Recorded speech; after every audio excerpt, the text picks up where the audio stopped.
Olá pessoal, Felipe Castelo Branco aqui de novo. Então, mais uma vez aqui trazendo para vocês a diretora da pesquisa de Ratanabá, Fernanda Lima.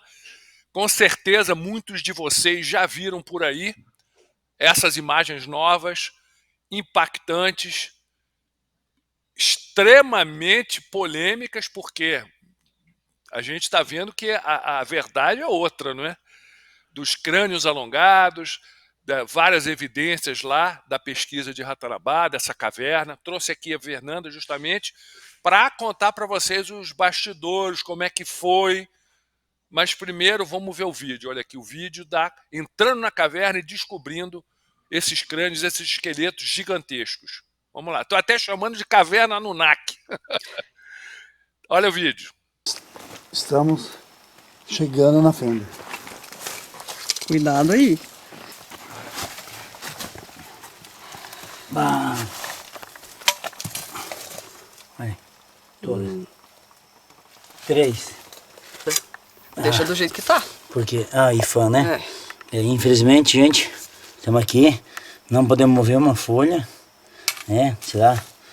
IFAM Olha isso. nos incrimina, vai dizer que é crime se mexer em alguma coisa dessa natureza. E isso aqui parece que caiu. Olha o paredão aqui, ó, parece que caiu a parede. Então uma fenda. Olha aqui, tem objetos ali. Aqui. Uma esfera. Não pode mexer, né? O IFAM nosso acaba aqui incriminando qualquer pessoa que mexa em artefatos. Aqui, ó, tem mais uma coisa aqui, ó. Fantástico, não é? Fernanda, bastidores, Fernanda. Obrigado aí pelo seu tempo corrido. Você ainda está em BH vindo para Campo Grande aí para o nosso evento essa semana, mas vamos lá, o que você pode contar dos bastidores? Como é que foi tudo lá? Entrando na caverna, vindo? Isso aí. Bom, Felipe, como sempre, né, é um prazer estar aqui com você, com todo mundo aí que assiste ao canal, né? E ótimo, né, esse canal de divulgação também.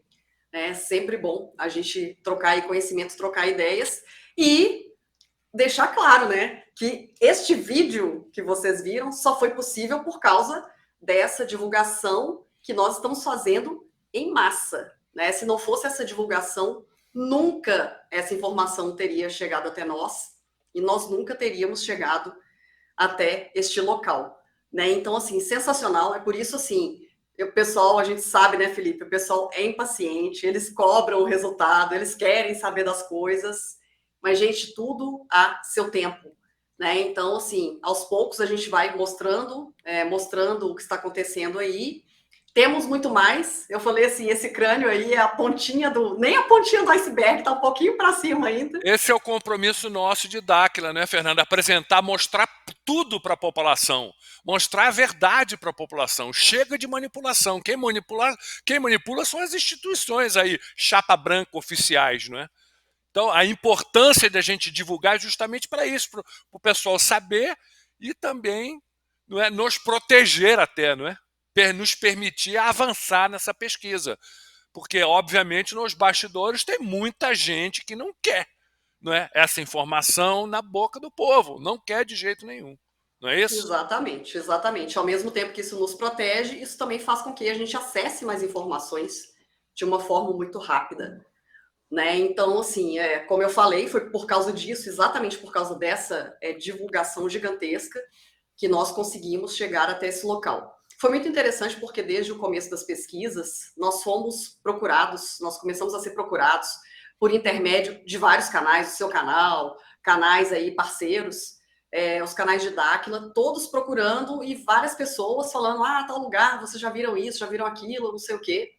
E quando nós chegamos em alguns lugares também, a gente ia às vezes almoçar em algum local, tomar um café ali no saguão de um hotel.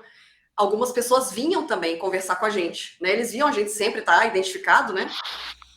Com a camiseta de Dáquila, a camiseta de Ratanabá. Então, as pessoas sabem, né? A gente chega nos aeroportos, nos lugares que a gente chega, o pessoal já olha e fala, o pessoal de Ratanabá e tal, e muita gente vem conversar.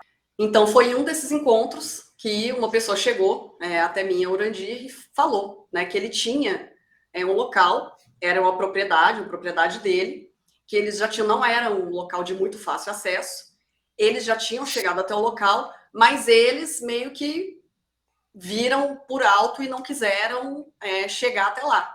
Viram umas coisas estranhas, não se sentiram à vontade, eles, bom, ele, né, não falou abertamente, né, mas eles ficaram com medo de chegar até lá, e então ele convidou a gente, se vocês quiserem ir lá ver, né, eu acho que seria interessante vocês verem, até porque uma coisa bem legal, Felipe, é o seguinte, porque eles querem saber o que é, né, quando a gente pensa assim, ah não, é o povo não tá nem aí, né, esse pessoal não quer saber, quando você fala de ribeirinho, de garimpeiro, de indígena, o pessoal pensa assim, não, eles não querem saber, eles não querem saber de nada disso, e não, pelo contrário, É uma né, narrativa, né? Um cala-boca, não é?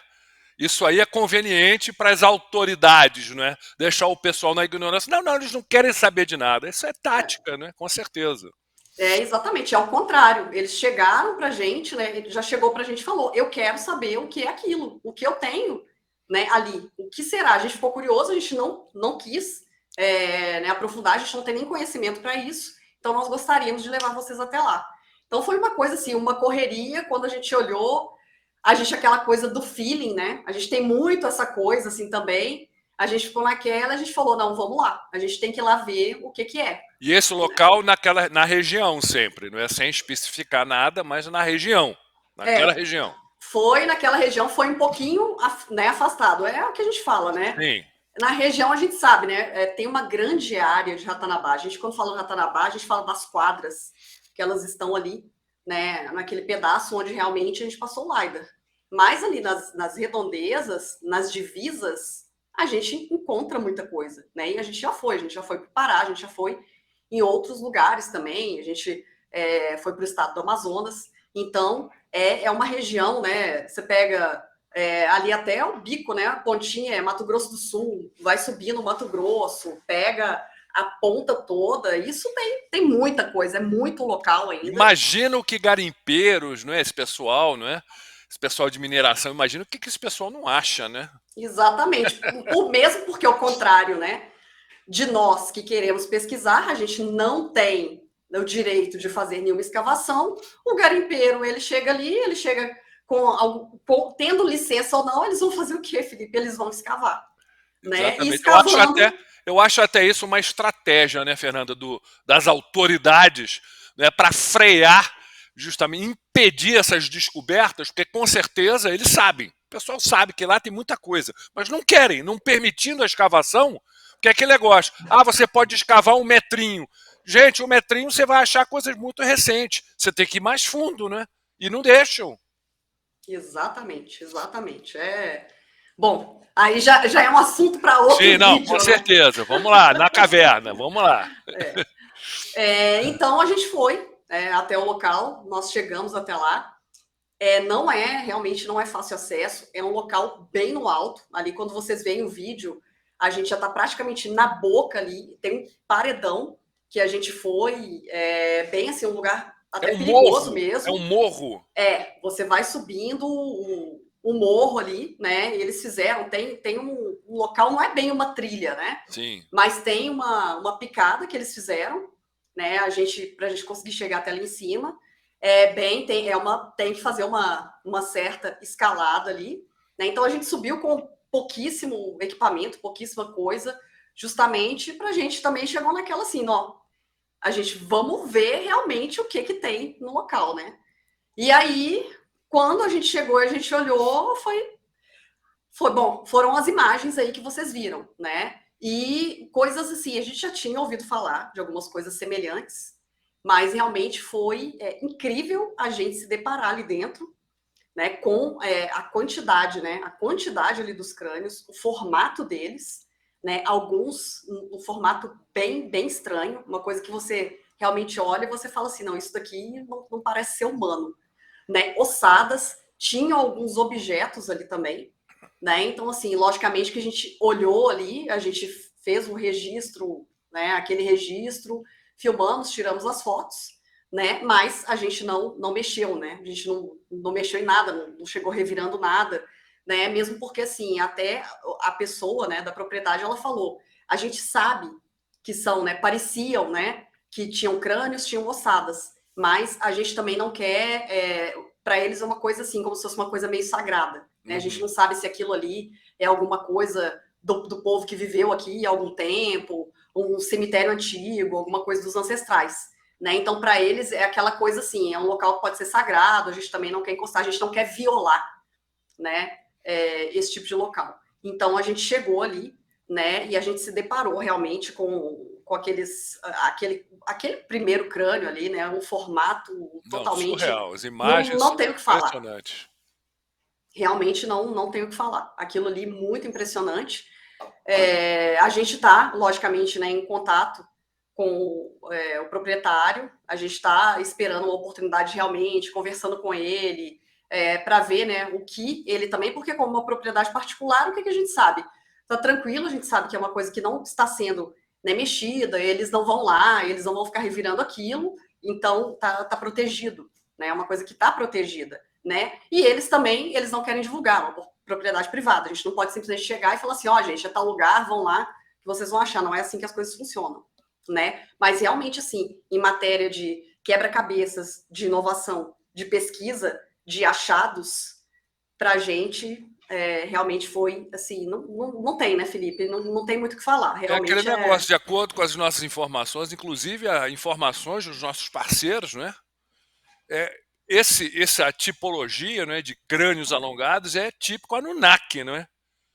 E vocês viram que tem, inclusive, vários, vamos dizer assim, pelo que eu entendi, não vi, não estive lá dentro, vários crânios com diferentes, né, alongados horizontais, o Urandir falou até verticais, né, mas para cima, não é? sim, Ou sim. seja, isso é que eu acho interessante, o mais interessante, fazer o sequenciamento genético disso daí, para justamente provar. Essencial. Isso é essencial. Agora, qual segurança nós vamos ter? Porque isso aí vai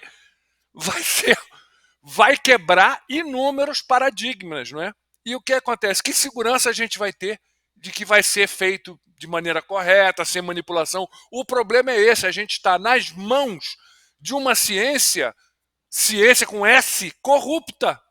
Corrupta, não é? É totalmente cooptada.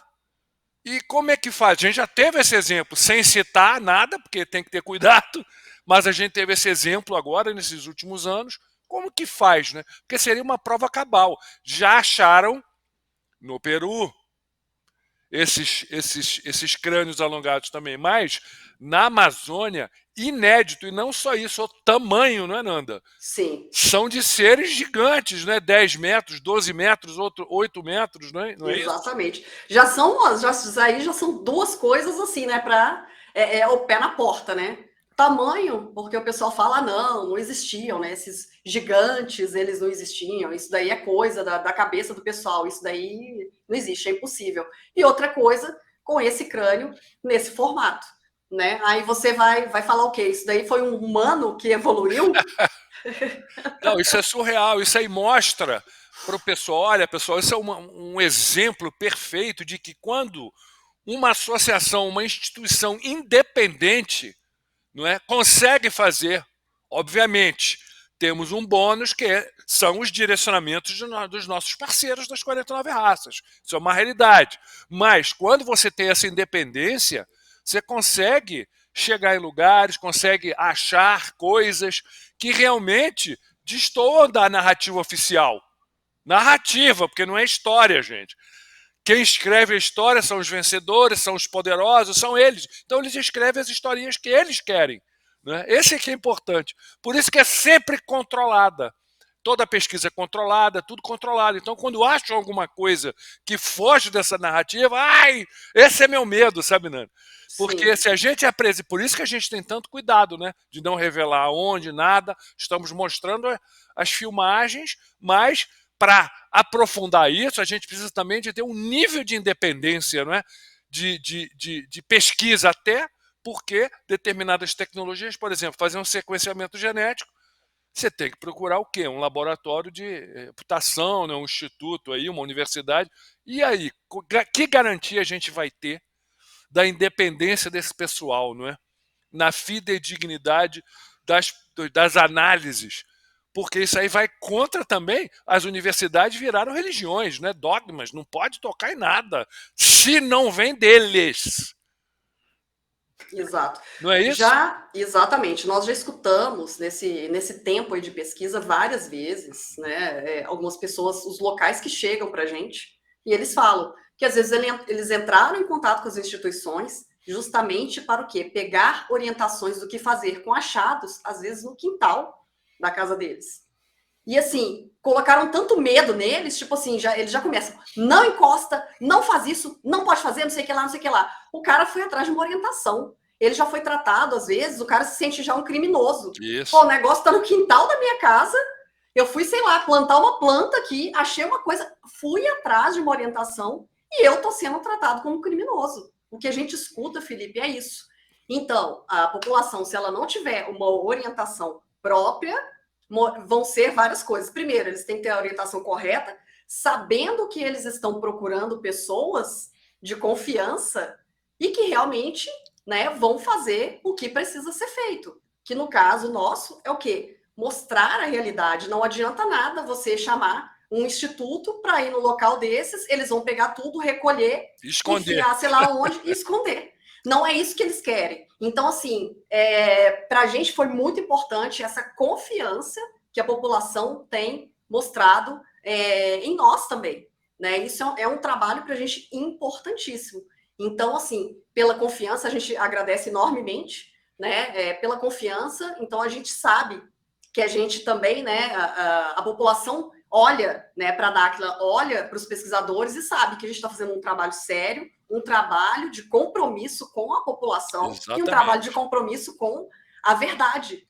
Né? Isso já foi falado inúmeras vezes. Nós não estamos descartando os profissionais das áreas, nós estamos querendo angariar cada vez mais profissionais, mas que têm o mesmo compromisso que nós temos. Exatamente, né? Inclusive temos o nosso arqueólogo, né? O Saulo Neri, de Minas Gerais, seu conterrâneo, também participando, orientando, direcionando esse aspecto, essa parte técnica, né? Que é muito importante. Mas aí, Nanda, eu estou curioso por o seguinte: qual o tamanho dessa caverna, hein? É muito grande? Como é que ela é? São vários? O que é uma? Você entra por uma entrada e chega num recinto grande? São vários recintos? Esse que eu fiquei curioso também.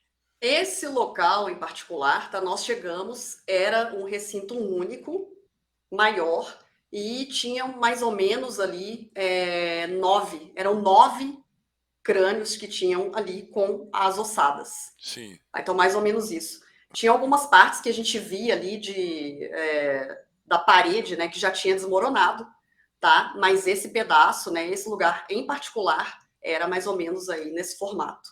Não era um lugar tão alto assim, tá? Mas a gente conseguiu, né? A gente ficava em pé ali dentro. Ou seja, devia ter o quê? Uns 2 metros de altura, de repente? Mais ou menos, devia ser por aí. Olha, até é um pouquinho mais ou menos isso. Eu tenho 1,74 m de altura, mais ou menos isso daí, uns 2 Porque metros. a gente pensando, né, que são esqueletos aí de gigantes, esse pessoal se enfiou num buraquinho para eles, né, fugindo de alguma coisa, né? Exatamente, exatamente. Aí a gente entra, né, no que a gente já sabe, que veio, né, o dilúvio, a onda de choque, que o pessoal Isso. procurou alguns lugares aí para se proteger e acabou que eles não se protegeram, né? Ou isso, ou realmente, né, alguém achou isso em algum lugar e levou isso ali para cima, tratou de alguma forma. Para a gente saber realmente o que aconteceu ali, né, Felipe? Aí vai exigir realmente uma escavação, a gente precisa saber, né, como que aquilo ali, né, como eles foram parar ali, se vai ter alguma outra pista para a gente saber como é que isso aconteceu. A gente está começando a ter provas, né, da presença Anunnaki aqui na América do Sul. Muita Exatamente. gente acha que quando fala de Anunnaki, pensa em Suméria, Mesopotâmia, Caldeia, a região do Levante, ali o Líbano, onde é Israel hoje, Síria, sul da Turquia. Gente, eles chegaram aqui. Fabricação da raça adâmica foi aqui na América do Sul. Tinham cidades, bases, quando eles desceram aqui, ocuparam Ratanabá, ocuparam, não é? Ratanabá, inclusive, mais para frente, não é? Tem também as cúpulas ainda das cidades Anunnakis, na Amazônia. Isso aí vem mais para frente, não é? Isso daí vamos deixar um pouco mais, né? É, Para tem depois. muita coisa, gente. Isso aí é a ponta do iceberg.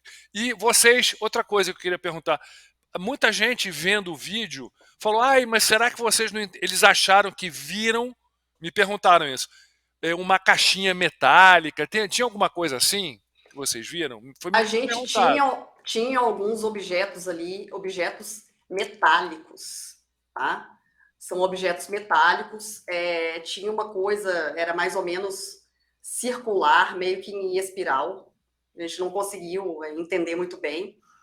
Tinha um formato totalmente, era um retângulo. É como se fosse uma caixa mesmo, Uhum. totalmente sólido, e tinha aquela esfera também, né? Que foi assim, bastante curioso, aquela esfera ali ao lado. Tá? Então, assim, pelo menos ali, né? Quando a gente chegou e viu, foram os objetos que chamaram a atenção fora, né? O restante que não É precisa porque nem. os céticos ficam sempre, né? Ah, mas esses crânios alongados são anomalias, eles amarram, essa prática de amarrar o Isso. crânio para fora. Mas, gente, são crânios gigantes, 9, não é que você falou? Ou seja, Sim, 9 anômalos de 10 metros de altura, 8 metros de altura, ou seja, já é burrice. Por isso que o sequenciamento genético é tão importante e por isso que é tão difícil, tão complicado, e tudo na mão dos poderosos, do sistema. Eles é que têm na mão esses recursos todos. Então é muito complicado para você trazer à tona a verdade com essas evidências, não é? Aí muita gente exatamente. fica, mas muitas tribos, claro que eles fazem isso, gente, eles fazem isso para imitar os deuses, porque na mitologia deles, muito tempo atrás, eles conviviam com esses seres. Só que esses seres tinham uma tecnologia muito mais avançada e eram reverenciados como deuses. Então queriam imitar e faziam isso. Gente, não tem mistério, não é? É. E a pessoa que levou vocês lá, ele por acaso já teve alguma. Isso aí já é a minha curiosidade. Se ele teve algum, não sei, algum episódio assim estranho envolvendo esse lugar. Ele faz. Não, é evidente, né? Mas isso aí é importante também saber. Sim, ele relatou algumas coisas, tá? Ele relatou barulhos estranhos no local, ele relatou luzes, né? Então, assim, é interessante isso, Felipe, porque quem está escutando aqui também está achando que, às vezes, né, eu estou ficando louco, né? Tem Isso. algum lugar na minha propriedade, ou eu estou vendo coisas. Não, você não está vendo coisas. Realmente, isso daí, a gente vê, né? Existe um padrão. Esses locais, existe um padrão nisso aí.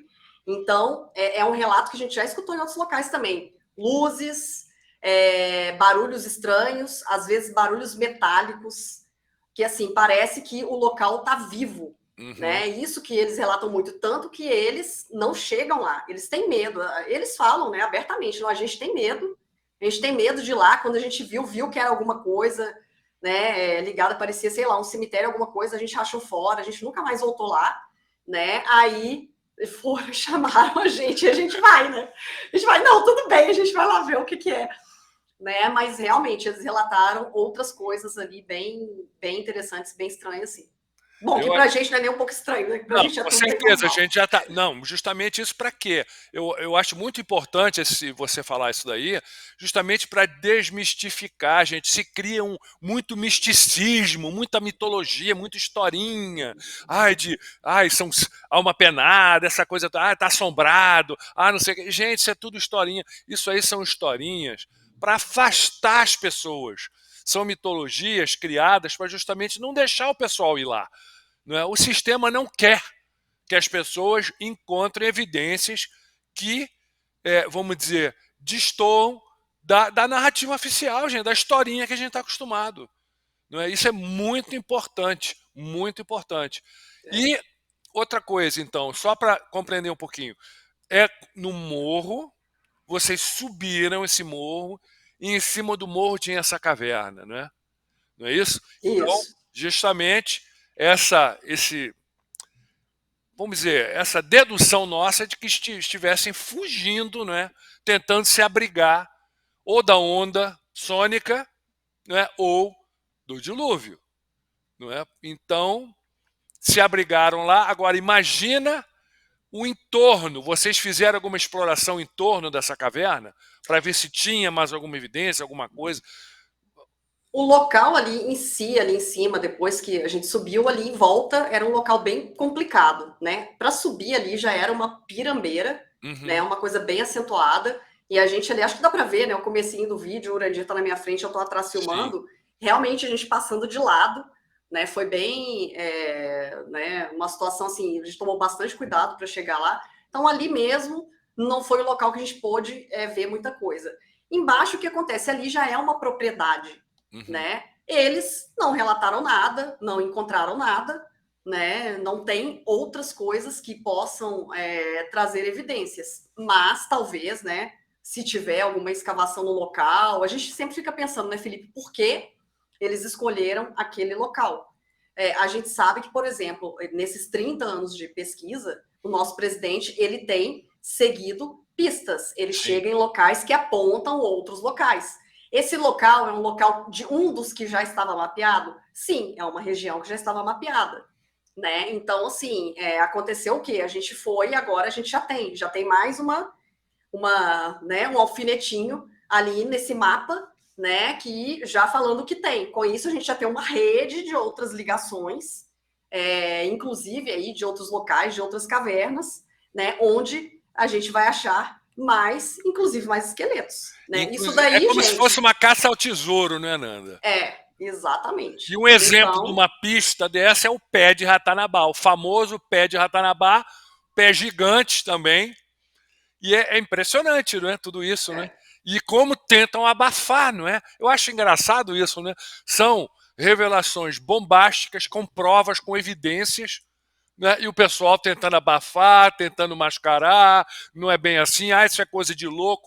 Gente, isso é para ver o nível de manipulação da nossa história, da nossa realidade. Isso é a Matrix, querem nos aprisionar nesse mundinho fabricado por eles, descrito por eles, não é? E acabou, não pode mostrar nada que não corrobore essa imagem. Uma falta de curiosidade total, né? Como é que um cientista olha para um crânio desses, ele não tem curiosidade nenhuma de saber por que um cara tinha um crânio desses, como é que era o funcionamento, como é que era o corpo dele, como é que ninguém vai ter uma curiosidade dessas? Gente, é óbvio, a curiosidade faz parte do ser humano. E o mais interessante, Nanda, é que essas descobertas todas, isso aí é até histórico, hein?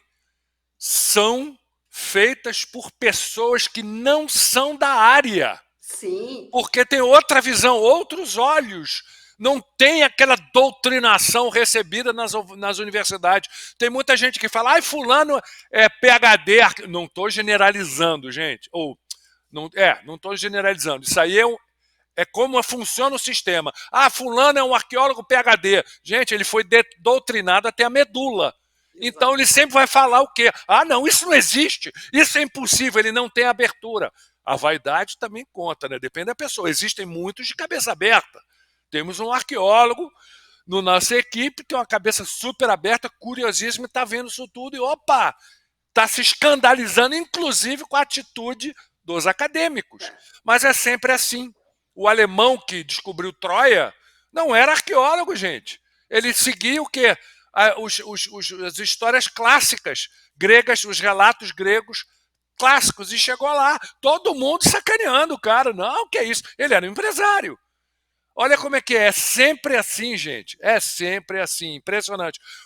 Também o nobre europeu, já esqueci, que é o verdadeiro Indiana Jones, eu esqueci agora o nome dele, ele é um nobre húngaro. Não é o Fawcett, é um nobre húngaro. Aquele que tem um livro que eu até consegui um livro dele num sebo na Amazônia Americana, é o cara que descobriu Chichén Itzá lá, foi o primeiro a chegar lá. Ele era um nobre, muito rico, interessadíssimo, pesquisador, ávido, e também seguia esses relatos e descobriu também lá. Eu esqueci, eu vou lembrar, eu boto aqui eu boto o livro dele aqui na descrição aqui do vídeo, porque é muito interessante. São sempre pessoas que tem uma outra visão da realidade, não é?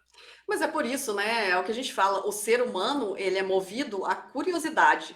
Só que acontece o quê? Quanto mais alto, como você falou, quanto mais alto a formação da pessoa, mais doutrinada ela está. E Exatamente. outra coisa, se ele é um doutor PhD, que já escreveu vários livros, escreveu isso, escreveu aquilo, a capacidade dele de cair, né, ele vai cair de uma altura muito maior. E eles não Claro, querem isso. não Né? O cara querem. quer sustentar aquilo a vida dele Ele inteira. quer ser um cacique, né? Exato. Ter tudo na mão, ganhar os prêmios, prêmio Nobel, prêmio isso, prêmio... Aí fica uma ciência chapa branca, gente, controlada, não é?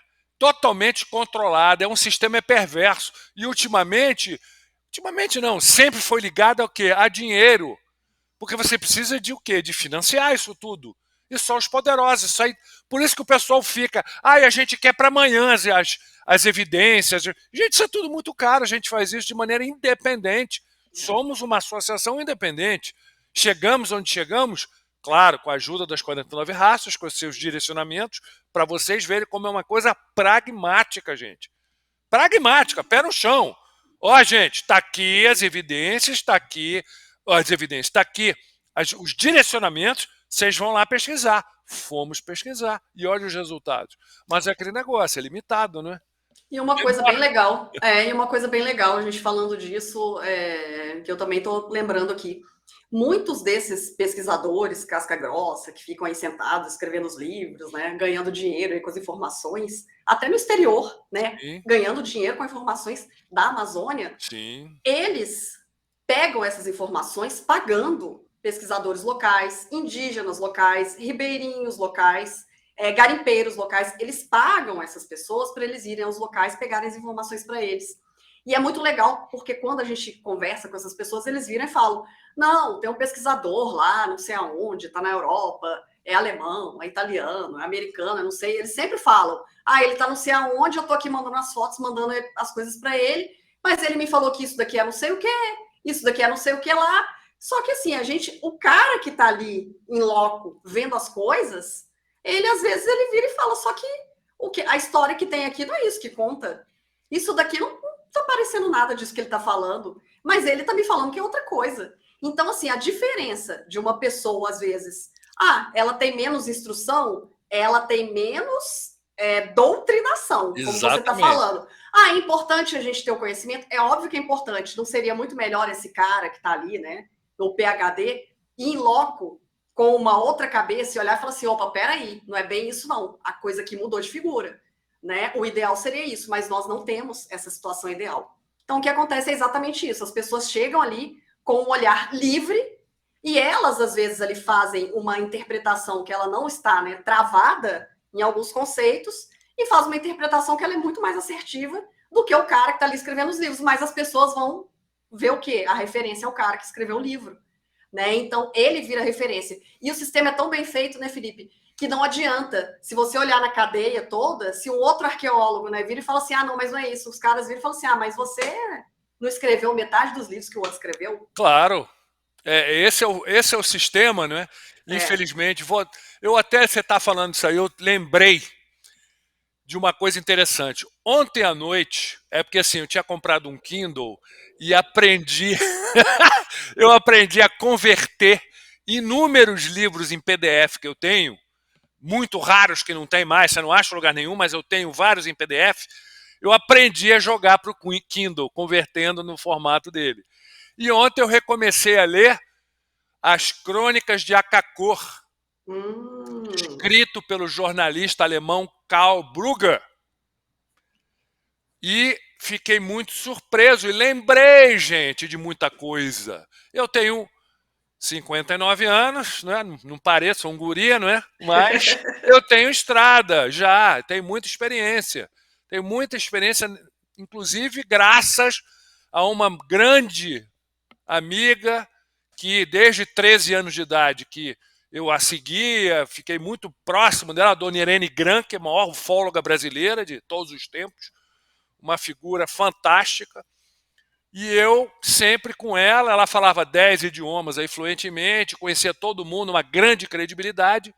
E por incrível que pareça, Eu conheci o Karl Brugger em 1900 e foi antes de ele ser assassinado, hein, gente?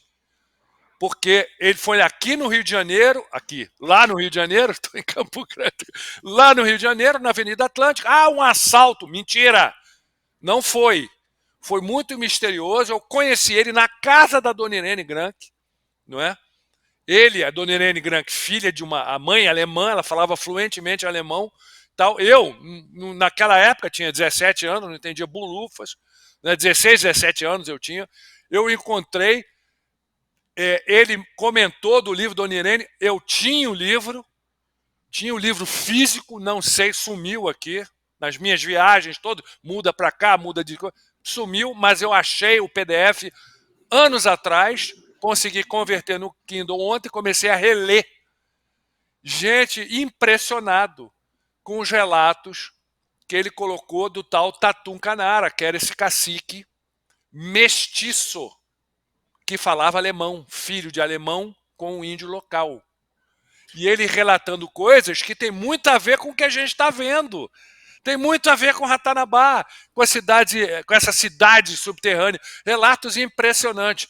E o interessante que eu lembrei, eu não sei, Fernanda, não sei se você vai lembrar de repente, mas o Fantástico da Rede Bobo. Eu ia te falar isso. Você ia falar? Tatum Canara original, né? Que tá no livro. Gente, eu lembrei disso. E na minha mente eu lembro a Rede Globo Fantástico entrevistando o Tatum Canara, o suposto Tatum Canara, que não tem absolutamente nada a ver com a descrição do Tatum Canara original, feito pelo Karl Brugger no livro. Ou seja, é surreal. Ninguém lê o livro, porque o livro não existe, você não acha, pode achar em sebo caríssimo. Procurem em PDF, gente, que tem, e leiam Crônicas de Akakô. Eu não estou falando que tudo que está lá é 100%.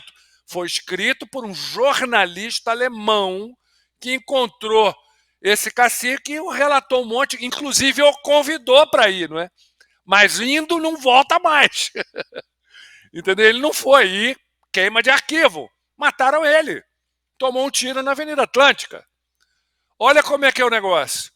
Olha como é que funciona a coisa. É um assunto polêmico e é um assunto grave, porque todas as informações, todas essas evidências, todo esse histórico da Amazônia por detrás é Ratanabá, gente. Tudo é Ratanabá. A gente está vendo todo esse interesse. Já fiz alguns adendums aí, mostrando como estão querendo consolidar o domínio estrangeiro da Amazônia. E essas nossas lideranças criminosas entregando na maior boçalidade, não é? Sem patriotismo nenhum, sem visão nenhuma. Isso é uma coisa muito importante, porque está ali, não é? Vamos dizer, as ferramentas para a gente poder derrubar de vez, quer arrebentar a Matrix, não é? Pelo conhecimento, pelas evidências arqueológicas, por tudo isso. É mostrar realmente o que aconteceu, como foi a nossa história, a nossa origem. É fundamental isso. E tentam sempre abafar, abafar, abafar. Essa do Karl Brugger, do Crônicas de Akakô, foi também um exemplo. Leiam esse livro, hein? Você chegou a ver, você lembra no Fantástico, Nanda? Sim. O Tatum Canara, que não tem absolutamente nada a ver com o descrito. O descrito no livro era um cara alto, mestiço, meio branco, falava meio com sotaque alemão, meio com... Tem nada a ver com o cara que mostraram, absolutamente nada. E a idade também, hein? Dá para ver. É surreal isso. Sempre tentando, Rede Bobo, a famosa Globo Lixo, sempre tentando o quê? Distorcer, manipular, como fizeram isso com a gente. Antes de publicarmos o Leider, veio aquela matéria no G1. Não, tá aqui o Leider, não prova nada. Ou seja, é ridículo, é absurdo. Não é? Exatamente. A história vai se repetindo aí. E, ó, essa entrevista aí, com certeza o pessoal vai achar super fácil. O livro não, né? O livro é difícil acesso, é caro, você não consegue. Agora, a entrevista, com certeza, todo mundo vai encontrar. Né? E vai ser super fácil, o pessoal vai olhar e falar, não, gente, é isso aqui. Mas mas é aquele negócio, tem que ler o livro para ver as descrições originais do Tatum Canara, que não tem nada a ver com o cara que eles entrevistaram. Fernanda, alguma novidade? Já temos aí 40 minutos. 50 minutos já. Tem alguma novidade aí que você possa soltar aí que está vindo de Ratanavá? Olha, Ou da vamos... Voz das Etnias? Isso que eu queria falar. Voz das Etnias, gente, fizemos em março, não é? Sim, A sim. Voz das Etnias aqui em Dáquila, na nossa sede, demos essa visibilidade absurda.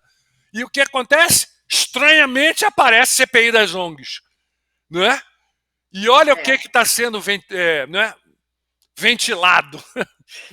Ventilado mesmo, para não falar outra coisa, né, Felipe? Estão jogando tudo aí no ventilador. Estão jogando tudo no ventilador. E o que acontece? A grande mídia tentando embarrear, não dando visibilidade, tentando, né, abafar, não é bem assim. E aí, eu até, o adendumzinho, hein, pessoal, que eu coloquei 2 dias atrás.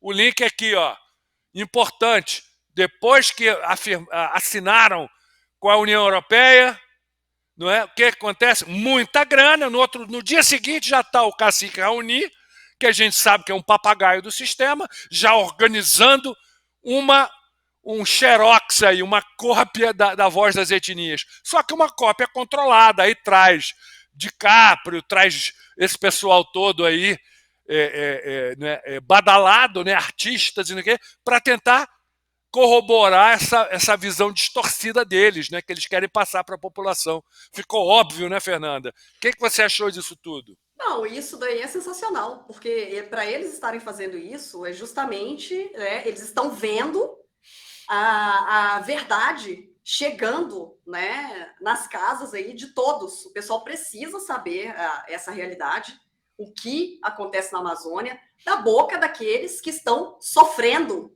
ali com tudo que está acontecendo, né? Então, como isso começou a sair do controle deles, eles vão tentar vir com esse outro, como você falou aí, tampar essa panela de pressão, mas essa panela de pressão já está bem avançada, né? Eles estão divulgando ao máximo, nós de Dáquila, nós todos os parceiros aí, o canal do Felipe, todos nós estamos divulgando muito, né? Estamos sendo procurados assim, diariamente, né, por lideranças indígenas, pelos caciques, com os relatos, né, falando que eles querem participar, sim, da Voz das Etnias, porque justamente é o local onde eles vão poder falar as coisas sem nenhuma trava, né? Eles não têm trava com ninguém, eles vão chegar e simplesmente relatar o que, né, tem acontecido nas terras deles, tem acontecido com eles, né? Então, assim, essa reação que a gente vê nessa grande reunião aí, trazer o pessoal até, né, de outros países,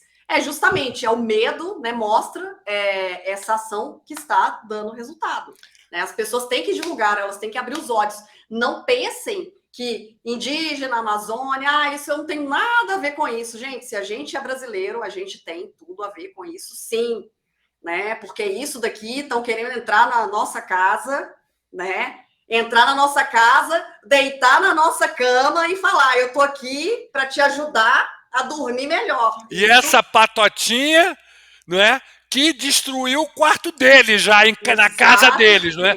Porque esse pessoal aí são os verdadeiros genocidas que arrebentaram com as populações nativas africanas, nativas norte-americanas, nativas de todo lugar por onde eles foram. Agora, aqui nós, tentando dar visibilidade, dar palco para os nossos povos originários, nossos irmãos aqui, né?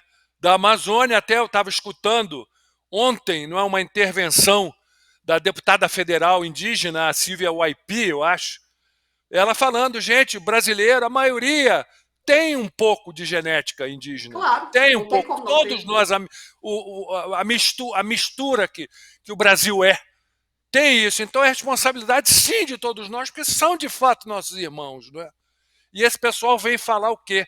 Não, que vem querer mostrar como se faz. Arrebentaram, dizimaram suas populações nativas, e aí? E de outros lugares também. E muito importante, os lugares hoje, se você, né, for pensar bem, continente africano, que tem descobertas fascinantes também para a história de toda a humanidade. Olha o que fizeram com aquele local. Exatamente. Né? Se você for olhar, isso daí é proporcional. Os lugares que você começa a fazer grandes descobertas, eles vão ali e eles arrasam o local, eles arrasam a população, eles acabam com todo mundo. Exatamente. E por que será, então, né, que eles estão querendo entrar aqui na Amazônia? Para arrasar, para acabar. Para acabar. Mesma coisa. Então a gente não tem que aprender com o exemplo, aprender com a história? Gente, tá aí, tá escancarado. Né? A importância, por que eles estão tão sedentos para vir para cá e acabar com isso tudo aqui? Justamente pela grande importância que tem aqui. O nosso presidente fala inúmeras vezes, não é, sobre a importância que o grande elo perdido é o fenômeno UFO, é a interação extraterrestre. Explica um monte de coisa. E isso aí está presente em inúmeras dessas culturas. Você mencionou a África, eu cheguei a ter contato, troquei alguma coisa com já falecido, esse era um grande, vamos dizer, historiador da nação Zulu, chamado Credo Mutua. Ele vivia na África do Sul, já faleceu há alguns anos. Eu consegui 2 livros dele, participei de algumas palestras dele.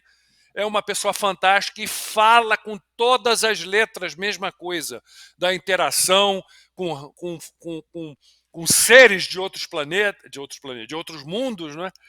Que presentes na cultura deles tradicional, existem inúmeras evidências. Tem um pesquisador sul-africano que chama Michael Tellinger, que estudou muito com ele, que descobriu, inclusive, cidades Anunnakis na África do Sul, evidências Anunnakis.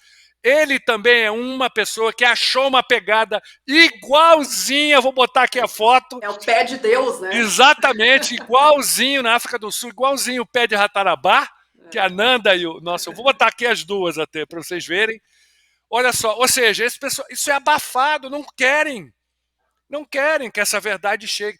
Todas as respostas, a gente só vai conseguir entender, fechar o quebra-cabeça, quando considerarmos todas essas evidências de interações com seres de outros mundos.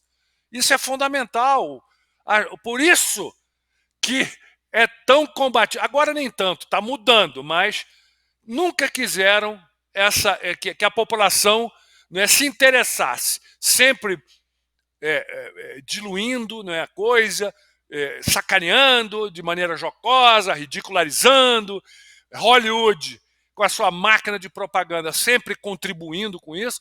Ou seja, gente, a gente tem que entender, olha só, essa caverna, isso é um marco aqui para a arqueologia brasileira, antropologia brasileira. Um marco. A gente tem que começar a abrir a cabeça, pessoal, porque realmente o Brasil é a chave para a resposta de muitas perguntas fundamentais nossas. Não é isso, né? É isso aí. E podem preparar, você perguntou das novidades. Isso, eu quero saber. Isso daí vai aqui. a gente vai. Isso aqui é um papo, né, gente? A gente vai emendando aqui vários assuntos. Vai lá. Não, com certeza, isso aí é a pontinha. Vem muito mais coisas por aí, tá? A gente tá assim, né? A gente vai soltando aos poucos, vamos soltando em doses homeopáticas. E vamos fazer todos os relatórios, obviamente, né? A gente está com esse tempo aí de preparação para os relatórios e toda essa parte teórica que a gente também precisa fazer, né? Para entregar também, né? Para as autoridades aí competentes, né? Mas vai ter novidade, sim. Podem e vai ter também o Voz das Etnias número 2, não é? Exato. A gente vai voltar com a Voz das Etnias. Isso aí. Né? A gente está acompanhando a CPI, mas a gente também vai voltar com a Voz das Etnias para que isso ganhe força, né? Ganhe uma força até maior e seja propagado até com mais velocidade. Pessoal, isso aí é mundial. Observe o que está acontecendo. Os poderosos, que são a minoria, as nossas lideranças, né, estão tentando nos dividir, utilizando inúmeros aí, desculpas, né, raciais, econômicas, sociais, seja, eles estão tentando dividir, criar divisões, e a gente tem que entender esse jogo. E aqui, mesma coisa, os índios e nós somos todos brasileiros, temos que caminhar juntos, darmos as mãos e aprendermos uns com os outros. Daí vamos conseguir fazer um salto quântico em entendimento. Isso é muito importante. E querem sempre dividir coisas. Isso é muito importante. Fernanda, quero agradecer, você está na correria, eu sei, já deu uma horinha aqui. Suas considerações aí, e é isso aí a gente fecha. Não, gente, queria agradecer também.